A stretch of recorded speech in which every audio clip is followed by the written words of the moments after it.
Hi, everybody. Welcome to Conscious Conversations. I'm your host, Katie Augustyn. So I'm the founder of the Transformation Center, which is based in Westport, Connecticut. And so in addition to the individual healing and coaching sessions that I do, we also host other practitioners. I love that because we can offer them to you. So we have different classes and workshops. We have sound baths in the backyard, and if you've never been to one, I highly recommend it. You would love it. And we also do some things on Zoom as well. Every month we have a shamanic clinic. It's the second Tuesday of each month, and you can get a little 30-minute shamanic healing session, just like an intro, so you'll find out what it's all about. So check out the website. We're going to put up our information here, our contact info. It's transformationcenterct.com, and you can call, text, and we offer a free 30-minute consultation over the phone. So get in touch, okay? So, welcome to Conscious Conversations again. And I started this show because I love meeting new people, talking to them, finding out about who they are, what they're up to, and what's in it for you, so you can learn from them as well, from their journeys. They always have such valuable information and, opportunities to share with you. So I'm really excited today. My guest is the Reverend Dr. Mark Heilshorn. Welcome to the show, Mark. Katie, thank you so much for inviting me to the show. I'm happy to be here. And I've known you for a few years, and I did not know about the Reverend Dr. So that's a whole part of we're my going to story. hear all about this. Yes, I'm so excited about that. Yeah. But before we do, I'm just going to read a little bit about Sure. you for our audience, just short intro here. So Mark is the owner and founder of Dharma Massage and Wellness right here in Westport. Yeah, I love that name. You're going to share a little bit about what that is too, right? And Dharma is a bespoke massage and wellness experience where the focus is on soul work accomplished through the science of touch. And that's beautiful. I never heard it expressed that way. Yeah. Yeah. So how did you get into this? Tell us. So really, your background. It's been an evolution of spirituality in some ways. Yes, I was a pastor for many years in Woodbury, Connecticut, and went through some life changes. And went through some real down moments, and I had to kind of figure out what to do next with my life. Right. And one day, my wife and I were on a vacation, and we both got massages, and she came out of the room, and I came out of the room. I'm like, this is it. This is what I have to do. And miraculously, we looked to see where all the schools were, and there was one right here in Westport at the time, and they had an experimental 9-month program. And sure enough, I applied right away. They said, well, give us your high school diploma. And I said, well, I don't have that, but I have 3 advanced degrees. How does that? And they said, sure, we'd love to have you. So I thoroughly enjoyed it. The whole concept of touch is one that sometimes gets a little murky in this culture. But at the same time, as a massage therapist, you cannot touch a person without there being an energetic exchange. There just is no way to get around it. So the science of touch is really addressing the soul, and the person that comes into the room always comes in with different challenges, emotional challenges, mostly manifested through their physical bodies. So we address pain, we address lifestyles, and we address the people that want to live abundant, fruitful, lovely lives. But we also want to address the pain points, of which all of us have. And as we get older and older, the range of people come into my office anywhere from 20 to 70 and beyond. And they're always coming in with something. And it could be, most of it's now technology driven. Modernity has allowed us to move our bodies in such a way that I don't think God ever intended. And there's lots of syndromes that come out of that. And we have to kind of look at necks, backs, shoulders. Right. We have a text neck culture right now, and we have problems in many ways with orienting our bodies around what we're dealing with in terms of manifesting, a lifestyle. So we're all about addressing those pain points and the soul that goes with it. Well, there's so much that we're not aware of. We're not told this, like it's how important it is to move a certain way or hold your body a certain way to just be in alignment, right? Right. I even read somewhere, you can tell me more about this, like sitting is like the worst thing for the human body. Is that true? Well, what happens is your upper torso carries most of your weight. So when you're sitting, you're putting a lot of pressure on your lumbar spine. And compression is not our friend. So if you imagine former generations, nobody really sat very much. Everybody was moving and locomating, the word, and out in the field doing whatever we had to do in our lives to feed ourselves and do the work that we did. But now we're sitting down, we're looking at a computer most of the time. Just like I'm looking at this camera. We're looking at our phones probably 100, 150 times a day, either that or on a tablet. And so we're kind of in this hunched over state. And our necks, as they go further and further and further down, we put more and more weight on our spine. And the pounds that we incur as a result of that causes a lot of stress on our whole spinal condition. And the low spine carries a lot of that. Something called the quadratus lumborum, which is at the base of the spine, is a muscle system that was never intended to carry the kind of weight that we're putting on it now. We weren't built that way. Built that way.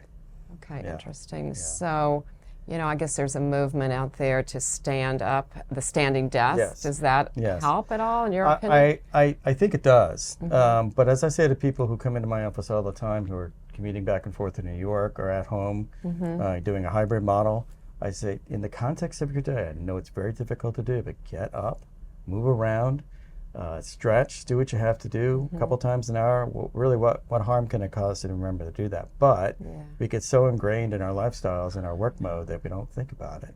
And then 10 years go by, 15 years go by, 20 years go by, and suddenly we have aches and pains that we never knew existed before. Yeah. And so we do a lot of other things at Dharma Massage and Wellness. I mean, what I'm talented in is certainly massage, sports massage, deep tissue massage, lymphatic drainage, which is becoming big right now. Why is that? Well, the lymph is the organ underneath the skin, between the skin and the muscle tissue. And my wife likes to make fun of me because she says that I'm a lymphomaniac because the lymph is the 8th organ in the body, and it carries all the toxins away from our tissue into our liver so that it can be released from our bodies through feces and through urine. But our skin is our biggest organ, so it's collecting all the toxins and the pollutants, and if we don't clear that out on a regular basis, and there's 3 ways to do that. You do that through deep breathing, pranayama breathing, which you know well. Lots of hydration, which you're not always doing very well. And the third thing that we have to do is move. Okay, so if we're not doing any one of those things, then our lymphatic system gets clogged. And when our lymphatic system gets clogged, everything becomes more toxic, and it's harder and harder to live a healthy lifestyle. So you might imagine the people who are active and sweating and doing their aerobics and doing their yoga and everything else, they're fine. They're probably doing really well because they're doing all those things. But as we have a more sedentary population, the lymph is getting more and more polluted, and we're getting more and more problems with the lymph. So there's a whole technique that goes with that. And it's a very light technique, but it's extremely powerful. Okay. So I'm doing more of that. The other thing that I'm learning more about is working with our pregnant ladies. The prenatal and the postnatal work is really important too. And I think people are afraid of that a little bit because touch and bodies growing and everything changing. But at the same time, our moms and would-be children really need an energetic touch in order to make sure they're both healthy. The other thing that I'm learning a lot more about is muscle alignment therapy. And that basically complements everything that massage therapy does and has a lot to do with stretching properly the body so that when I actually get into the massage work, I'm able to go into a deeper stretch and a deeper pressure to allow people to relieve their stress. So we're doing an awful lot of things at Dharma Massage and Wellness. Yeah, there's a lot to it that we might not even be aware of. Well, and that's why it's bespoke. I like that term. I actually didn't know the definition of it until recently, but it's tailor-made because the person who walks in the door is not going to be the same person who walked in an hour before. It's going to be something completely different. So we tailor our work to the body that walks through. Yeah. Well, Important. that's absolutely. And So it's not a cookie cutter thing. It's like, yeah. let's see what's going on in your life. What else is causing some of this pain? Is it emotional? Is it familial?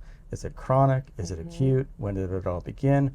Oh, by the way, that accident that you had at age 17, it's coming back to haunt you right now. And the muscle, I like to say 3 things about muscles. Okay. They have memory, they never forget, and they always keep the score. Yes, yes. So from that book, The Body Keeps the Body Score. keeps the score, yeah. That's so true, isn't it? So, all Bessel of that. Vandercook. Yeah. He kind of, one of those phrases comes out of, obviously the title of his book, Yeah. The Body Keeps the Score.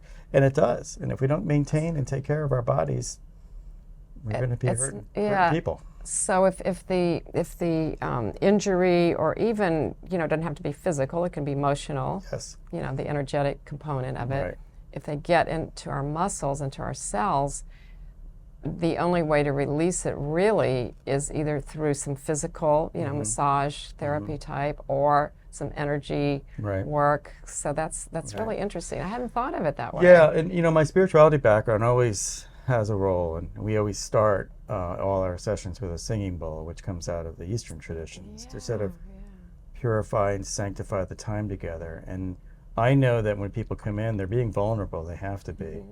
And so there's a lot of energy that gets transferred between practitioner and client, and you can't escape that. So you have to be very conscious of the fact that there's other things going on that table.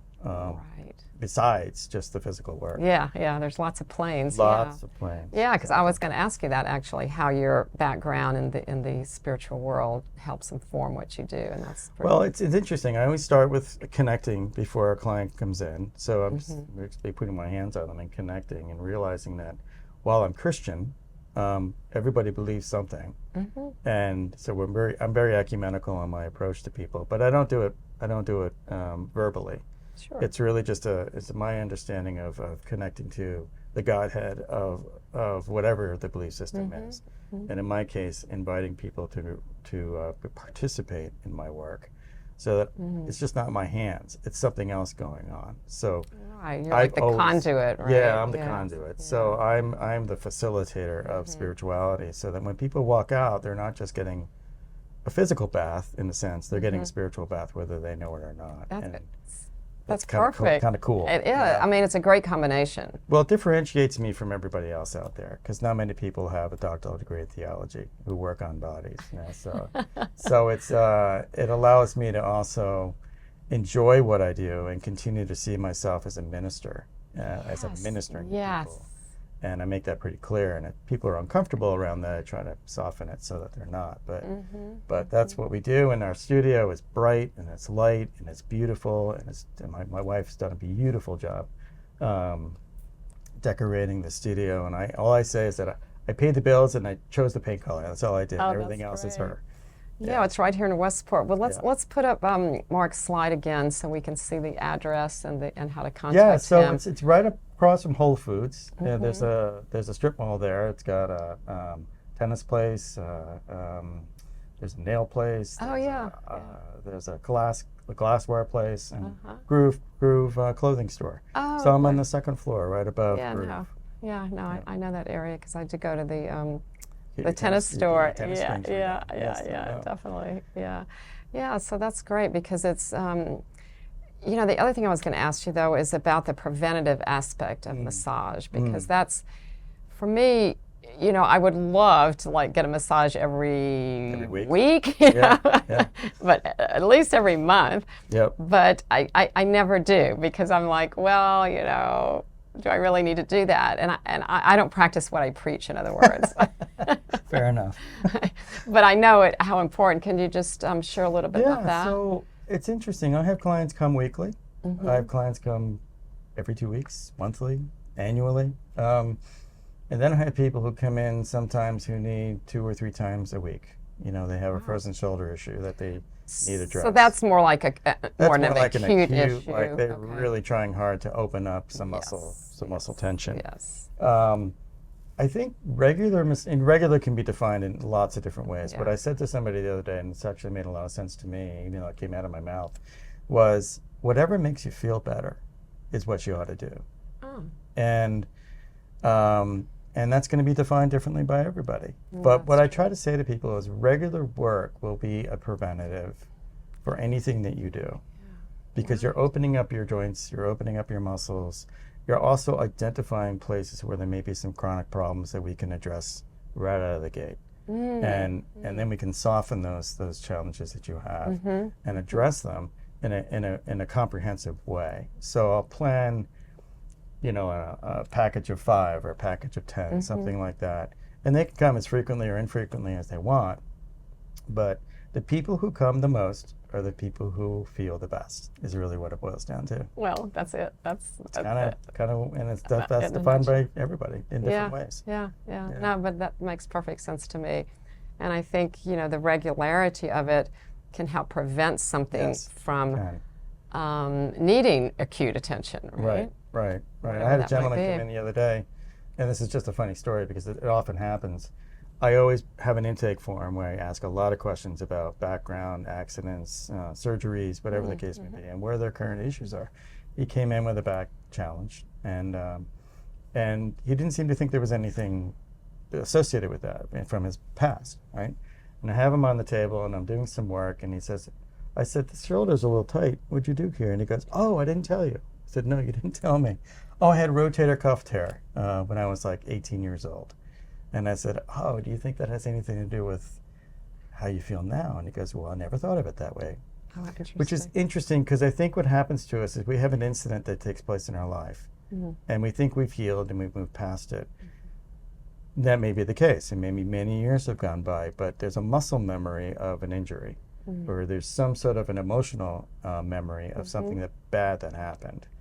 But we've moved past it, and suddenly, 20, 30, maybe even 40 years go by, and the same problem decides to crop back up and remind you that you had an injury there. And to Bessel's point, the body keeps the score, and it never really goes away. Yeah. It can be healed, it can be helped, but it's always going to be a memory. Yeah. Well, I guess. So it always remembers. Always remembers. Yeah. But it can be, like you said, it can be healed. It can be healed. Where it can work, Yeah. Almost like reincorporated or reintegrated into the whole. That's kind of the way I look at it from an energetic perspective. Right. Energy doesn't go away, but it can be transformed. It can be transformed, and muscles can heal. They really can. Yeah. And if you treat them gently and happily and constructively, they can be repaired, and even very difficult muscles can be repaired. One of the muscles we have in our bodies that we don't love talking about, we don't even like addressing it, is called the psoas. It's a deep internal medial muscle that is your longest hip flexor, and a lot of people don't know that because I have people come to me all the time, well, my hip flexors are tight. I'm like, no, your psoas is tight. And to get in there, we've got to do some deep work, and they never like it. It doesn't feel good. I've had that experience myself. Doesn't feel good, but it is probably one of the most important muscles that we can help release. Where does it start and end? It starts below your rib. So Okay. you have a 12th rib down here. It goes all the way down to it attaches down by your Into groin. your groin. Your Okay. pelvic region. So it's an uncomfortable place. And that affects your movement. It affects your movement, your quads, leg. your hamstrings, your glutes, everything. Yeah. And oftentimes we think it's an abdominal pull or a groin pull, but it's almost always a psoas pull or a strain of some sort. Well, what would you do to prevent that muscle from that's causing the hard a part. problem? It's really a difficult muscle to stretch. Now, most of us who've grown up in a athletic world know how to stretch just about everything. You probably stretch it just by doing lunges and a lot of the yoga poses that we've learned over the years. But when it gets hurt, it really bothers everything. I see. And it can be a real irritant. So I actually now, and almost every person who gets on the table gets some psoas work. I was going to say, so you address that pretty much across the board. I start differently than what I learned. Used to learn with people face down right away because almost everybody comes in with shoulder issues. But we have to remember that the muscles have contrasting sides, right? So I usually start people face up because almost always you have to address the muscles on the front side before you can address the muscles on the back side. Okay. You have to release them on both sides. And Sure. if you start face up, you have a better chance of addressing the muscles that most people are trying to ignore.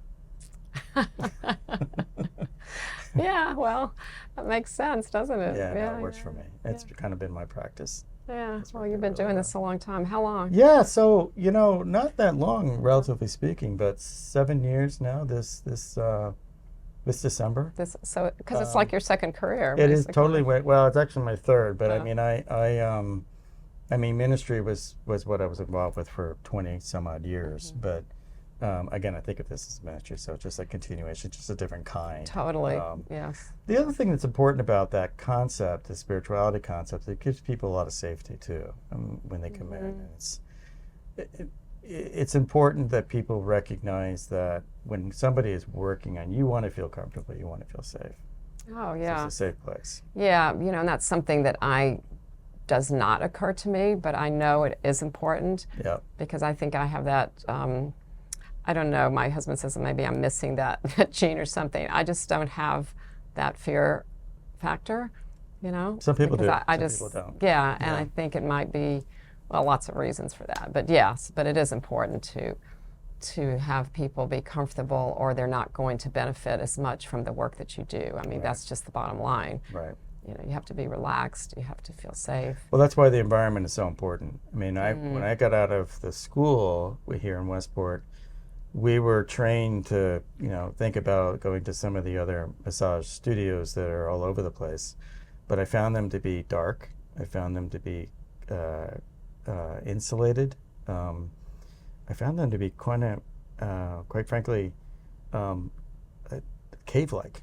Well, doesn't that add to the relaxation of it? Well, maybe, but I realized that I wanted to create a studio that was full of light, and if I could make it dark, great. But I wanted to be filled with light and and airy and beautiful and sensuous in a way, and that's what I've always created. And it just gives people a real sense that nothing weird is going on in the background. I mean, I've been to some places where it literally looks like you're going into a closet. And my rooms are big. They're big rooms. They're not these cloistered, small little places. They're full of light, full of room, both the practitioner and the client, because everybody needs to feel a sense of space. And I know it.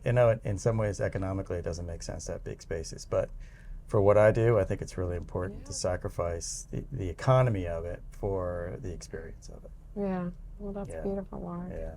Well, this is great. I think we're just going to have to wrap up in another minute. Right. Is there anything else that you would like to share about anything coming up? Anything Gosh, you I'd want like to people say know? that we also do spirituality events. We have spiritual practitioners and healers that come from Australia. There's a group of people that we've been connected with over the years that really believe in igniting spirit, what's called Ignite Your Spirit Therapy. And it's a way of calling, releasing challenges or traumas that people have in their lives. Great. It's a very ecumenical approach. There's nothing kind of religious about it per se.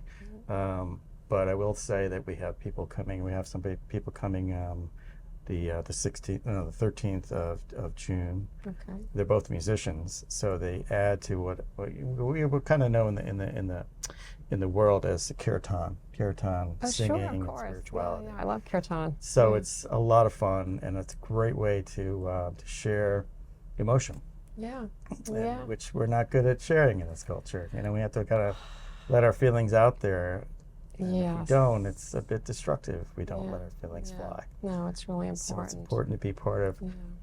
something that allows us to feel the emotions so we can get things off of our chest, as it were. Yeah. Open our throat chakra. Yeah, I was. all our chakras. Yes. Exactly. Yeah. So, Cool. Dharma Massage and Wellness, please check out the website that we have in that namesake. And we've got a big event coming up in September. Ricky Williams, who is a very famous football star, is going to be here at the Westport Library. It's a ticket event, and he has going to tell us a story about how he moved from being at the prime of his football career to leaving it all behind and finding other meaning in his life. And he's now a world-renowned astrologer. About that. He is fabulous. wow, that sounds He's going to be amazing. here to talk about all of that. In September, okay. September 26th. Of right at the library. 2024. 2024. Okay. Yep. Because this is going to be on YouTube for a long time. So, Great. all right. Well, thanks again for being Katie, here and sharing thank everything. you. It's so nice to see you again. Really, really in nice. this context, thank you very much for allowing me. Yeah, you're welcome. And thank you to our audience for joining us. I know you enjoyed hearing from Dr. Mark, and to the Westport Library. Thank you, Verso Studios. Love you guys.